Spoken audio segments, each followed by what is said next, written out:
City. Hello. We are in the car and we are headed to St. Pete for the St. Pete Punk Rock Flea Market today. And got the car all packed back there. Mm-hmm. Eric did a great job. Thank you. We're heading to Wawa to get some coffee, some caffeinated beverages. Cafefe. We are headed out to beautiful St. Petersburg on this Valentine's Day, and we're going to show what goes on at the Punk Rock Flea Market. There's vendors. I think there's 4 live bands. And How many dead bands are there?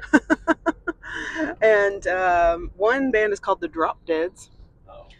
Earth Girl, a couple others. And of course, it's held at Planet Retro Records, so record store adjacent to the market. So we have lots of fun in store for us today.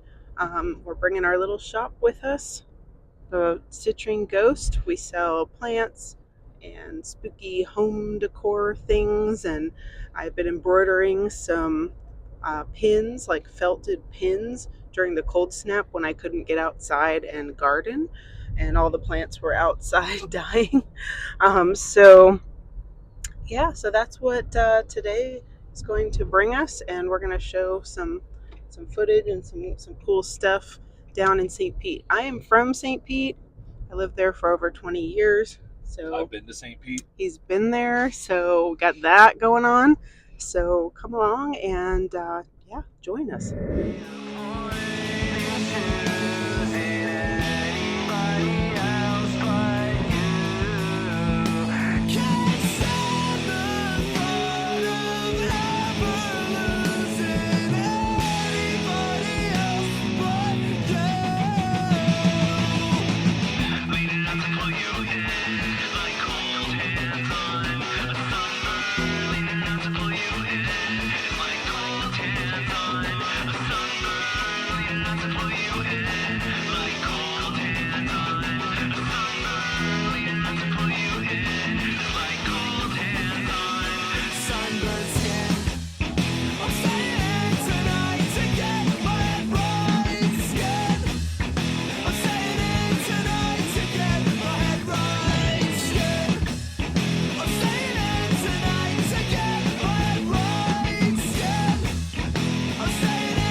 It's the next day. We were super busy at the Punk Rock Flea Market. Thank you so much to everyone who came by the booth and said hi, came to hang out, bought stuff. We were just overwhelmed with the support, with the love and support that people showed for the zine that we made about St. Pete, called This Used to Be Ours, and people wanting to order some copies, like to be mailed to them because they don't live in the area or they missed the event yesterday. And my new pins that I've been making, like I've been embroidering, they were a hit, and that makes me so happy that people loved those. It gave me something to do during the cold snap, to hone and refine my embroidery skills, and I think that's something I'm going to keep carrying in the shop because I think people just love the wearable art, and they had like such a DIY vibe to them. So I was just really happy to be back in my hometown.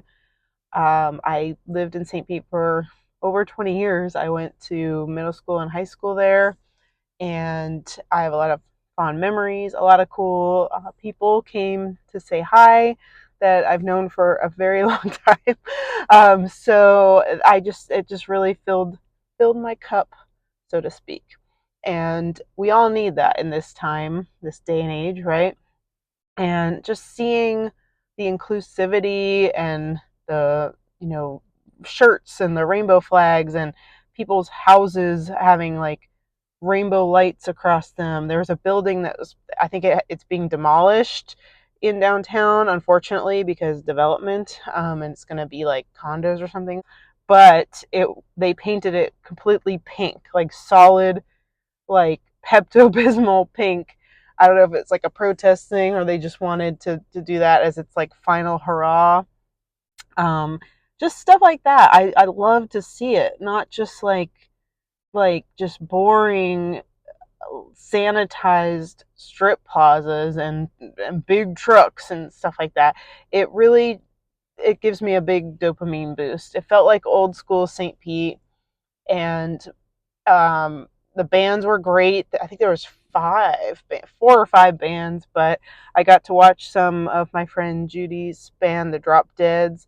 They're playing at Sunray Cinema in Tampa next month, which is really cool. So we're gonna go to that too. But it was just such a great day. So if you've never been to a punk rock flea market, even if you're not like, you feel like you're not really punk rock, like it's just so inclusive, and the vibes are just right. They're just, it's just like, come as you are, be a weirdo. I don't It's like, it's just come and just enjoy the vibes. It's great. So I met some cool vendor people. I got a cool magnet. I did a trade for a plant, and I wish I got to shop more, but we were super busy, and Eric doesn't my husband doesn't like to be in the booth too much, like by himself, because people inevitably they'll come and start asking like a lot of questions, like when I'm not there. When I'm there, I feel like I don't really get too many like intricate questions about the plants, but they'll start asking him about like the plant care, and it's okay. We love it, but it's like, we love that people are interested in the plants, of course, and have questions, and we invite questions. But Eric doesn't know that much about the plants. He does, but I don't know, doesn't feel confident enough in it or something. But I'm like, from me gardening for 10 years, he knows stuff. But anyway, that's our experience with the St. Pete Punk Rock Flea Market. It's one of the first markets that I ever vended, over like about 10 years ago now, at that same location, Planet Retro Records in St. Pete.